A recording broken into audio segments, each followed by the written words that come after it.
안녕하십니까. 실전경매 노하우 8번째 시간 앤손입니다. 오늘은 지난 시간에 이어서 법정지상권에 대한 사례를 말씀드리겠습니다. 법정지상권과 관련된 물건은 우선 법정지상권이 성립하는지의 여부가 가장 중요하죠. 그 성립 여부를 알아보기 위해서는 현장 답사는 물론 다양한 판례를 찾아보시고 관련 사례들을 찾아보는 노력이 필요합니다. 오늘도 여러 가지 실전 사례를 통해 설명드릴 테니 집중해서 들어주시기 바랍니다. 그럼 강의를 시작하겠습니다. 오늘 이 시간에도 지난번과 마찬가지로 법정지상권이 있는 물건이 법정지상권이 성립하는지의 여부에 대한 판단과 실제 낙찰받은 그 과정을 자세히 말씀드리겠습니다. 자, 사례를 보실까요? 2005년도에 경기도 이천 부발에 농지가 경매로 나왔습니다. 자, 2004년 2004 타경 12177이고요. 자, 농지 2270여 평방미터입니다. 그 지상의 건물 빨간 벽 지붕으로 보이는 건물은 매각에서 제외됐습니다. 자, 그래서 토지만 경매 대상인데 건물이 매각에서 제외된 것은 건물은 등기부에 올라져 있었는데, 자, 여기서 경매를 신청한 삼보가 건물에 대해서는 아무런 채권을 가지고 있지 않았습니다. 그래서 토지만 경매 대상이 된 거죠. 자, 감정가가 9천여만 원인데요. 자, 이것이 한 번 유찰되고 다시 원래 감정가보다 더 높은 가격으로 낙찰이 되어 있는데, 이 낙찰가 9,233만 원이 제가 낙찰을 받고 그리고 최종적으로는 포기했던 그런 사건입니다. 자, 왜 포기했는지 자세히 한번 보시죠. 자, 그림을 먼저 보겠습니다. 자, 이 일대는 보통의 과수원이나 농가가 있는 전형적인 농촌입니다. 멀리 고압선이 보이죠. 희미하게 고압선이 보이는데 다행히 고압선은 사실상 이 경매 대상인 토지를 조금 비껴서 갑니다.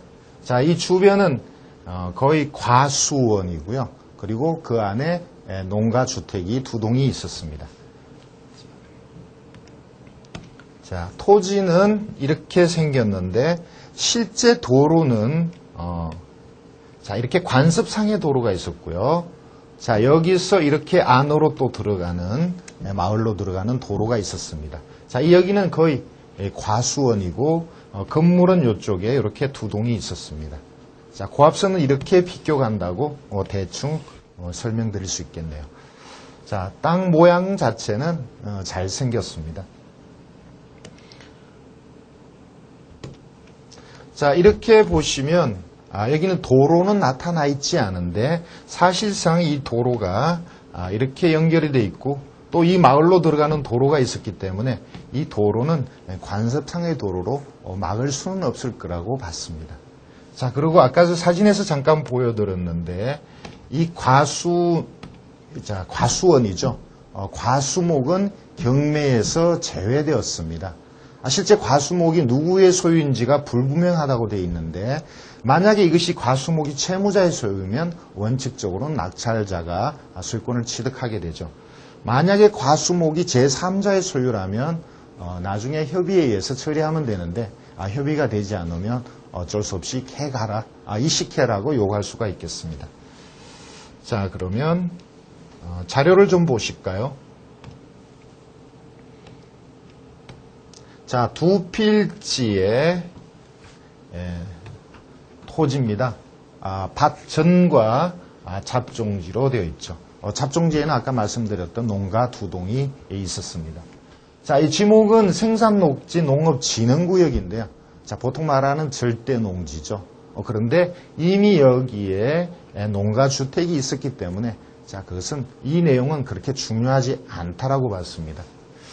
자, 과수원이고 소유자 미상의 과실수가 있고 감정에서 제외되었다라는 내용도 있습니다. 자, 이 아래쪽을 보시면 자, 토지 등기부가 나오죠. 아까 말씀드렸다시피 건물은 등기가 있었지만 경매를 신청한 채권자는 건물에는 아무런 채권이 없어서 결국 토지만 경매가 나왔습니다. 자, 토지에 건저당이 먼저 있고 그 아래쪽에 많은 가압류가 있는데 특별한 문제가 없습니다. 자, 농지니까 농지취득 자격증명을 제출해야 되죠. 자, 건물은 법정지상권은 성립하는 걸로 저는 일단 그렇게 봤습니다. 자, 여러 가지 문제가 있죠. 자, 정리를 하면 맹지였습니다. 그런데 관습상 도로를 이미 건물이 있는 관습상 도로를 막을 수는 없다라고 저는 봤고요. 자, 고압선은 약간 비껴가니까 특별한 문제가 되지 않는다고 봤고요. 자, 이게 농업진흥지역이었죠. 자, 농업진흥지역이면 거기에 따른 가격으로 투자하면 되는 거니까 이건 역시 특별한 문제가 되지 않고 또 경매 대상에서 제외된 농가주택이 있었는데 이건 역시 장래에는 경매가 나올 걸로 봤습니다. 그리고 실제 경매로 나왔었습니다. 자, 이 농가주택이 있고 농업진흥지역이니까 이것을 만약에 농가주택을 이후에 낙찰을 받게 된다면 역시 이 농업진흥지역이지만 이 농가주택이 있기 때문에 주거지로 그대로 사용해도 아무런 문제가 없죠. 자, 그리고 과수목이 있었는데 자, 이것은 특별한 문제가 되지 않을 걸로 봤습니다. 협의해서 매입하든지 아니면 이식을 요구하면 되니까요. 자, 이렇게 전반적으로 문제가 있는 것처럼 보이지만 자, 특별하게 끝까지 문제가 될 걸로 보지는 않았고 모두 해결이 가능한 그런 내용이었습니다. 자, 이 토지를 자, 그 당시 여주, 이천 이쪽은 가격이 많이 오를 때였습니다. 자, 이때가 2005년이었죠. 2003년 정도까지만 해도 여주 이천 땅값이 아주 저렴했고 경매에 있었어도 높은 가격에 낙찰되지 않았습니다. 자, 그러던 것이 수도권 주변에 많은 택지 개발이 있고 대토 수요가 있고 또 이쪽이 워낙 저평가되어서 자, 많은 사람들이 몰려들었습니다. 더군다나 여기 부발이라고 되어 있죠.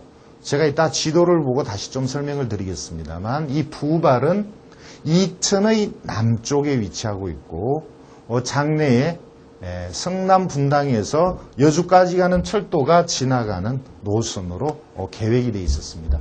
그리고 그 당시 현대전자나 오비맥주 이런 것 같은 큰 기업들이 이 주변에 있었죠. 또 그리고 남쪽으로 장호원으로 장래에 철도 계획이 있었습니다. 그래서 많은 호재가 있었는데 그 당시 대략적인 시세는 평당 한 20만 원을 받지만 자, 절대농지 농업진흥지역의 경우 20만 원 받지만 장래에는 오를 가능성이 크다라고 봤습니다. 자, 그래서 몇몇 핸디캡이 있어도 이 정도 토지 680여 평에 1억 9천만 원 정도, 1억이 안 되는 9천만 원 정도 가격이면 저는 투자 가능성이 충분히 있다라고 봤습니다. 자, 그래서 신권 9천만 원일 때 이 토지에 실제 방문을 했습니다. 자, 그래서 채무자를 소유자를 만나기 위해서 방문했었는데 자, 소유자께서 하시는 말씀이 연세가 많은 할아버지신데 자기가 낙찰 받을 거니까 양보를 해달라고 그랬습니다. 그래서 제가 1차 때는 들어가지 않았습니다. 그런데 보시다시피 1차 신권 때 아무도 안 들어왔죠.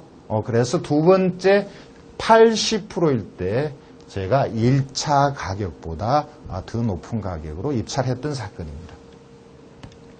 자, 그래서 7,200까지 떨어졌지만 원래 가격보다 더 높은 금액으로 낙찰을 받았죠.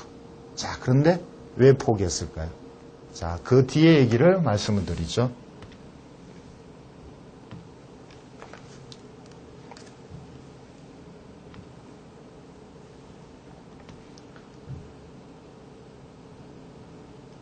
자, 일단 이 주변 지역을 지도로 좀 설명을 드릴까요? 자, 경매에 나온 토지는 이쪽입니다. 주변은 농가주택이고 야트막한 야산입니다. 자, 여기가 부발이죠. 그리고 이쪽에 현대전자나 오비맥주가 있는 쪽입니다. 위쪽이 여주이고요. 아래쪽으로 한참 내려가면 장호원. 자, 동쪽은 여주가 되죠. 자, 이천에서 이렇게 전철 계획이 되어 있습니다. 자, 그래서 그 당시나 지금이나 전철은 이 정도에 들어오지 않을까라는 게 대체적인 예측이었습니다. 자, 그래서 장래적으로는 이쪽도 가격이 많이 오를 거라고 봤고요. 이쪽 아래쪽 장호원에서 자, 양평으로 가는, 이천을 거쳐서 양평으로 가는 새로운 우회도로 국도가 또 역시 계획이 되어 있었습니다. 자, 아래쪽에는 고속도로 IC죠. 고속도로 IC, 이천 IC가 역시 여기서 멀지 않았습니다. 그래서 저평가되고 장래에 호재가 많은 지역으로 많은 사람들이 관심을 가지던 지역의 땅이었습니다. 자, 아까 제가 사진으로 보여드렸습니다만, 자, 이렇게 주거로도 손색이 없는 아주 괜찮은 땅이었죠. 그리고 실제 답사하고 나오다가 채무자를 만나는 사진을 찍었습니다.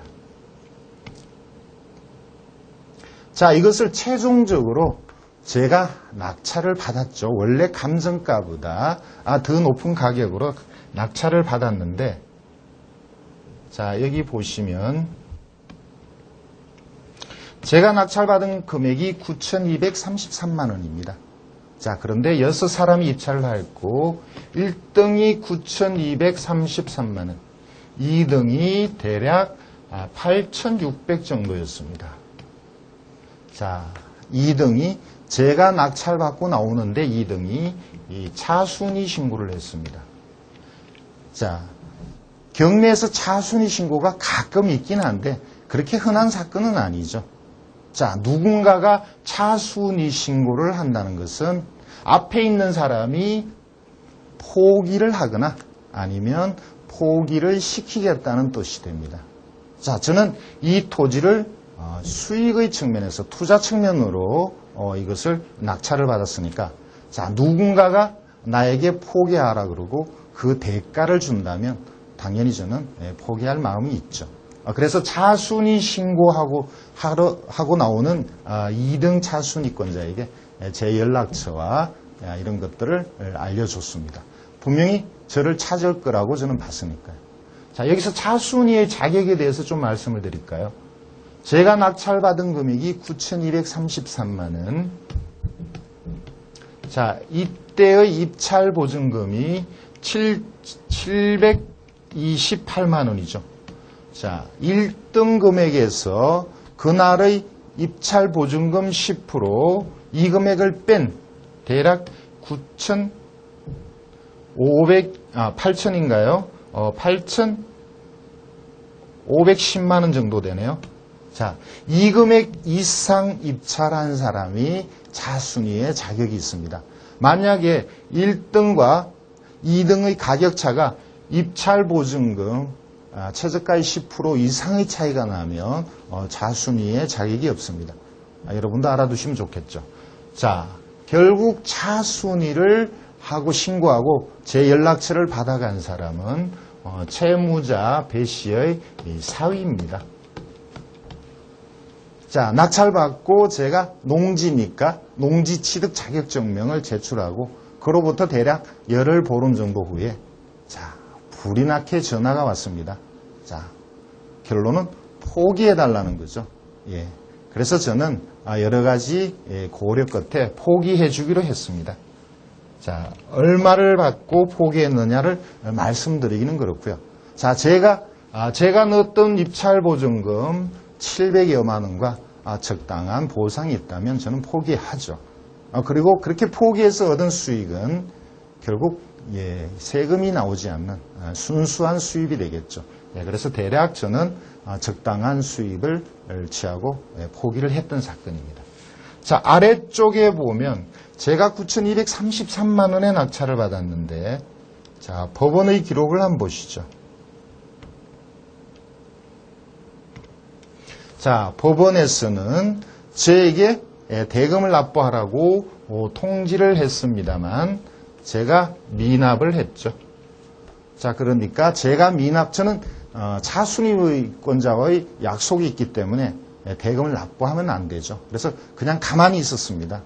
그러면 일정 기한이 지나면 차순위권자에게 다시 매각 결정이 나고 차순위권자가 결국 대금을 납부한 그런 내용이 되겠습니다. 결국 이 위의 낙찰가는 제가 낙찰받은 9,200여만 원이 아니고 차순위권자가 받은 8,520으로 기록된 사건입니다.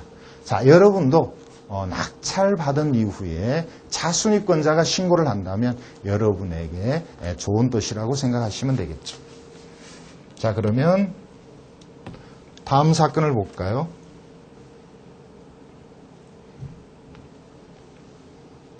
자, 서울특별시 양천구에 주택이 경매 대상으로 되어 있는데, 자, 여기서 사진상으로 보이는 건물은 경매에서 제외됐습니다. 그래서 대지 168평방미터만 경매 대상이 되었죠. 건물은 매각에서 제외됐습니다. 자, 이 건물이 2층의 반지하, 그러니까 다세대인 건물인데, 자, 이것이 경매에서 제외된 사건입니다. 자, 소유자 채무자는 이 씨고요. 1억 2,900에 감정되고 1억 1,500에 최종 낙찰되었지만 이것이 취하된 사건입니다.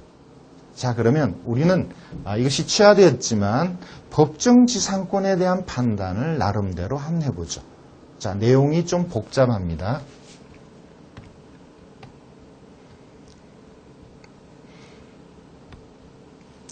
자, 건물에는 많은 임차인들이 전입해 있습니다.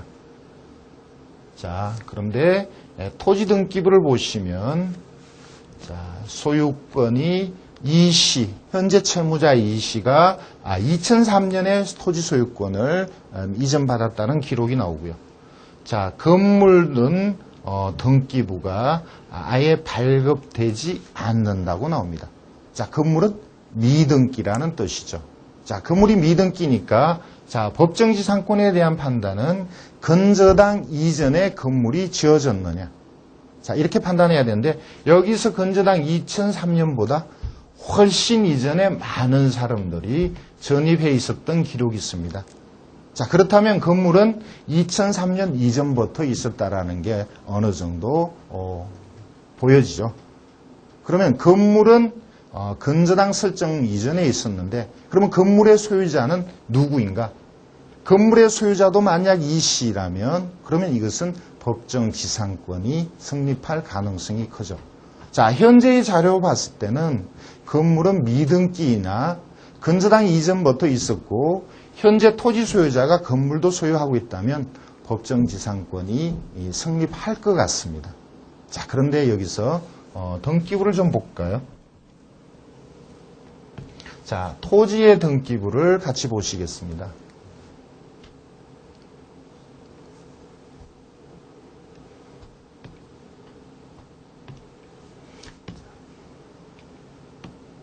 자, 현재의 소유자 이 씨가 소유권을 취득하기 이전에, 자, 문 씨가 낙찰받았다는 기록이 나옵니다.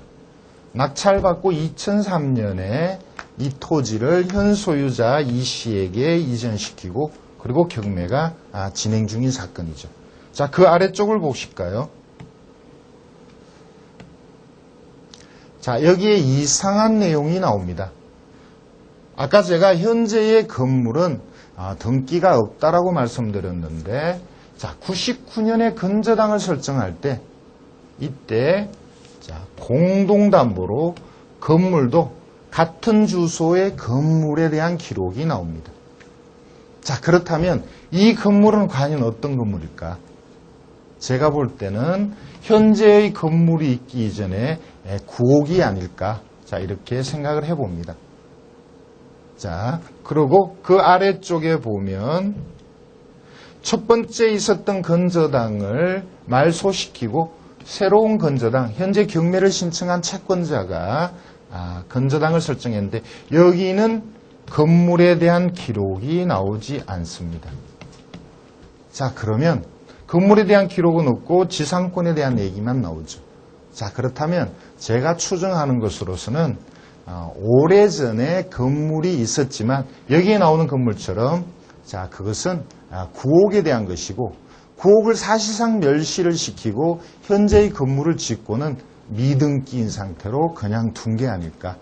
그렇다면 법정지상권이 성립하지 않을까. 자 이렇게 보는 것이 현재 자료로서 여러분들이나 제가 판단할 수 있는 법정지상권에 대한 내용입니다. 자 이렇게 추정한 내용을 경매를 신청한 언행이나 또는 건축물 대장이나 아니면 지방관세에 세금, 지방세를 부과하는 관세에 가서 그 건물이 언제 지어졌고 누구의 소유인지를 좀 판단해서 지금과 같은 추정과 같이 들어맞는지 않는지를 파악을 해보면 법정지상권이 있다 없다가 좀 더 분명해지겠죠. 자, 이 물건은 결국 더 이상 제가 조사를 못했고 취하되었기 때문에 현재까지의 내용 추정만 말씀을 드리겠습니다. 자, 그러면 다음 사건을 보실까요?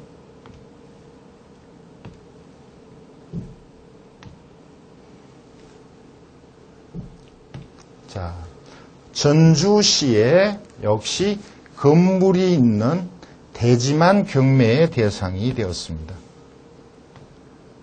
자, 건물이 있지만 건물은 미등기여서 경매에서 제외되었습니다. 자, 소유자 김씨가 있고요. 자, 이것이 1,400만 원 정도에 감정되고 최종적으로 500여만 원에 낙찰된 사건입니다. 자, 아래쪽에 기록을 좀 볼까요? 자, 관리지역의 대지 370평이 경매 대상이고 제시외 건물, 주택과 여러 동의 건물이 있지만 모두 경매에서 제외되고 토지만 경매 대상입니다. 그래서 법정지상권의 성립 여지가 있다라고 되어 있습니다. 자, 여러분이 저하고 같이 법정지상권에 대한 판례를 배우셨는데 일단 등기부를 먼저 한번 보시죠. 93년에 현재의 소유자가 소유권을 매매로 취득했습니다. 그 이후에 이제 감유에서 경매가 진행 중이죠. 자, 사진상에 보는 건물은 자, 제가 볼 때는 93년이군요. 자, 93년 이전에 지어진 걸로 보입니다.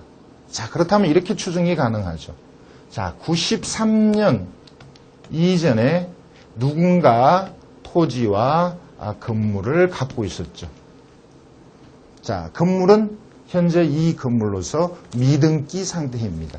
자, 이때 가지고 있던 소유자는 토지와 건물을 모두 소유한 것입니다. 그런데 이것이 자, 토지와 건물이 모두 현재의 소유자인 김 씨에게 자, 매매가 되었습니다. 그런데 김 씨가 건물은 미등기인 상태니까 소유권을 이전받지 못하고 토지만 이전받았다. 이렇게 추정이 됩니다. 자, 그리고 토지만 경매 대상이 되어서 자, 여러분이 낙찰을 받게 되면 이 건물을 가지고 있는 김 씨가 법정지상권을 주장할 수 있느냐? 자, 앞에 강의에서 이미 말씀드렸는데 미등기의 토지와 건물을 다른 사람이 이것을 샀을 때 자, 이 사람은 법정지상권이 없다라는 내용을 이미 말씀을 드렸죠. 자, 이 판례는 구옥의 법정지상권을 판단할 때 자주 쓰이는 판례라고 말씀드렸습니다. 자, 제가 추정하는 내용대로라면 93년 이전 토지가 소유권 이전되기 전에 한 사람의 소유였고 그것이 현재의 토지 소유자에게 토지 건물이 같이 이전된 게 분명하다면 이 건물은 법정지상권이 성립하지 않는다고 봅니다. 자, 이것을 토지를 낙찰받고 건물을 철거할 것인가 아니면 토지를 되팔 것인가 아니면 건물을 저렴하게 토지 소유자가 살 건가. 자, 이것은 미리 판단해서 토지 낙찰자가 유리한 쪽으로 해결을 봐야 되겠죠. 이상 법정지상권에 대해서 말씀드렸습니다. 저와 함께 자료를 보실까요? 자, 2005년도에 경기도 화성시에 다세대 빌라가 있는 대지만 경매로 나왔습니다. 자, 여기서 건물은 미등기여서 대지만 토지만 경매 대상이 되니까 결국 법정지상권의 문제가 되죠. 자, 대지 270여 평방미터가 경매 대상입니다. 자, 이것이 7,300만 원 정도에 감정이 되고, 자, 가격이 많이 떨어졌죠. 41%일 때, 자, 4천여만 원에 낙찰이 되었습니다. 자, 주변의 상황을 좀 볼까요? 자, 건물은 지은 지 아주 오래된, 거의 한 20년 가까이 된, 그리고 집주인이 없어서 관리가 제대로 안 되고 몇몇 분양받은 사람과 임차인이 거주하는 그런 상태였습니다. 자, 주변은 여기가 화성시의 팔탄면 사무소 바로 뒤쪽입니다. 면 소재지죠. 그래서 주거지역이고 주변은 나름대로 도로선이 그어진 도시계획이 잡혀져 있습니다. 자, 여기에 경매 대상인 토지가 빌라도 2동이 있고, 자, 1번, 2번 따로따로 경매 대상인데 빌라도 2동이 있고 건물도 각각 80여 평이 되는, 자, 이런 사건이었습니다. 자, 사건을 좀 더 자세히 볼까요? 자, 일종 주거지역이라는 내용이 나오고요. 자, 미등기의 이 다세대 건물이 있다라는 내용도 나옵니다. 자, 토지 등기부를 보면 90년 8월에 국민은행에서 건저당을 설정하고, 자, 그 이후에 국민은행에서 경매를 신청했습니다. 자, 이러한 경우에 이 법정지상권에 대한 판단을 미리 좀 해야 되겠죠. 자, 이러한 경우에 법정지상권에 대한 판단은 이 건저당 설정 시점에 건물이 있었느냐. 자, 이러한 내용과 건물이 없었지만 건저당 설정 시점에 건축을 하기 위한 준비에서 착공신고나 건축 허가가 있었느냐. 자, 이러한 내용으로 가지고 법정지상권을 판단합니다. 판례는 건저당 시점에 건물이 없었다 하더라도, 자, 건축 허가나 착공이 이미 되어서 건저당권자가 장래에 이 땅에 건물이 들어올 가능성을 예견할 수 있었다면, 그 규모나 건물에 대한 정도를 알 수 있었다면 법정지상권은 성립한다는 것이 판례입니다. 역시 여러분에게 이전 강의 시간 때 말씀드렸던 내용이죠. 자, 이러한 내용을 건저당 이전에 건물이 이미 짓기 시작했는지에 대한 판단을 하기 위해서, 자, 많은 조사를 했었습니다. 자, 같이 내용을 보실까요? 자, 건물에 많은, 2동에 많은 점유자들이 있었습니다.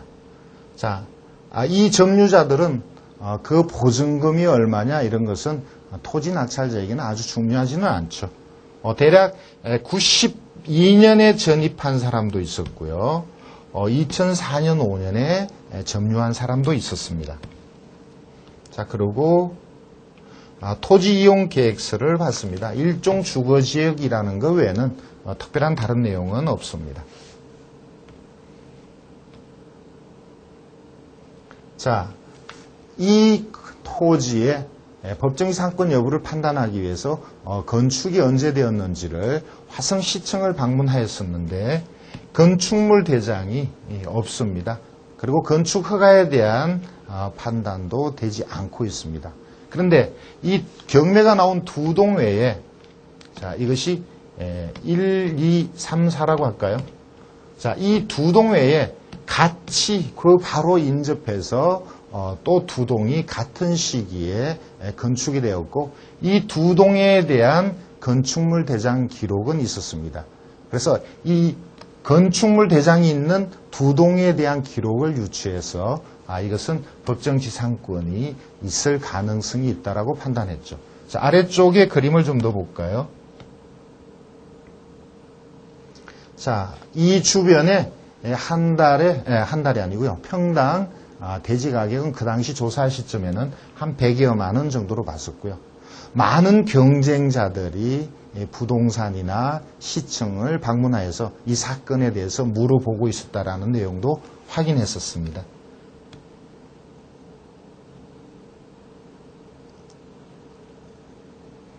자, 여기서 결정적인 것이 아까 경매에 나온 것은 530-13번지와 14번지인데 그 이웃에 한 530-12번지의 건축물 대장을 본 거죠. 자, 여기에 내용을 보니까 뒷면에 건축물을 허가하고 착공한 시점이 나옵니다. 90년 5월로 되어 있습니다. 자, 이 90년 5월이면 건저당이 설정되기 이전이기 때문에 자, 이때 착공이 시작되었다면 90년 8월이 만약에 건저당이라면 결국 법정지상권이 있다라고 이렇게 보여집니다. 자, 좀 더 내용을 볼까요? 자, 이상의 내용이네요. 자, 그러면 다시 앞에 돌아와서 이 사건을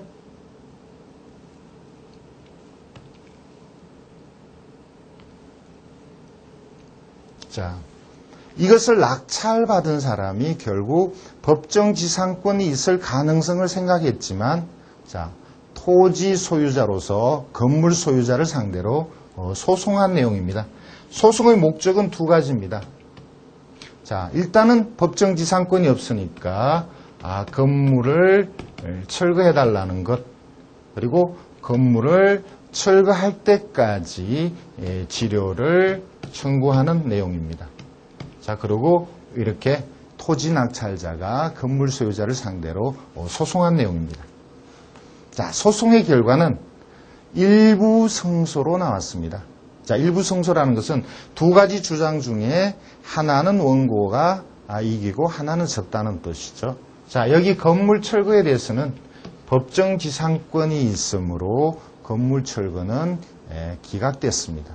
자, 판례를 전체적으로 다 보여드리고 싶습니다만 건물을 철거하는 주장에 대해서 이것을 법원에서 받아들이지 않은 이유는 아까 말씀드린 대로 건저당이 설정될 시점에 이미 착공 허가가 나왔었고 건축에 대한 허가와 착공이 시작되었기 때문에 건저당권자로서는 이 건물이 들어올 것을 충분히 예견했기 때문에 법정지상권이 성립한다는 자, 그런 판례였습니다. 자, 그런데 지료는 당연히 지불을 해야 되죠. 지료에 대해서는 아래쪽을 보면 월 36만 원을 토지 소유자에게 지불하라는 판결을 내렸습니다. 자, 이 토지에 대해서 투자한 사람은 낙찰자는 대략 4,500만 원 정도의 비용이 들었습니다. 자, 그리고 월 36만 원의 지료를 이제 받을 수가 있죠. 자, 월 36만에 12달을 하면 대략 400만 원 되니까 연간 투입 비용으로 보면 10% 정도의 수익은 나오지 않죠. 대략 한 9% 정도의 수익률이 나옵니다. 자, 그런데 이 80평의 토지가 낙찰받을 때는 100만 원이었지만 현재로서는 150만 원, 200만 원까지 호가를 합니다. 보수적으로 150만 원으로 보면 많이 올랐죠. 자, 그리고 여러분 이미 알고 있다시피 이 지료라는 것이 2년간 지급하지 않으면 기왕에 성립한 법정지상권이 소멸되죠. 자, 그렇다면 이 토지의 소유자는 건물 소유자를 상대로 그때는 법정지상권이 소멸했다고 주장하고 건물의 철거를 요구할 수가 있는 거죠. 자, 4,500이라면 수도권에서 빌라 한 채의 가격입니다. 물론 3년, 4년 전에 투자한 금액이지만 제가 봐서 길게 봤을 때는 이것도 9%의 수익도 적은 금액이 아니거니와 자, 최종적으로는 언젠가 멀지 않는 시기에 법정지상권이 소멸하고 온전하게 투자 수익을 올릴 수 있는 그런 사건이었다고 봅니다. 자, 법정지상권은 법정지상권이 성립한다고 해서 수익이 안 나오는 게 아니고요. 자, 법정지상권 성립 여부와 관계없이 특별한 수익이 나올 때도 있기 때문에 자, 그러한 내용을 잘 판단해야 됩니다. 법정지상권은 대체적으로 건물 소유자와 낙찰자인 여러분이 소송으로 갈 가능성이 크기 때문에 중장기 투자를 고려하셔야 됩니다.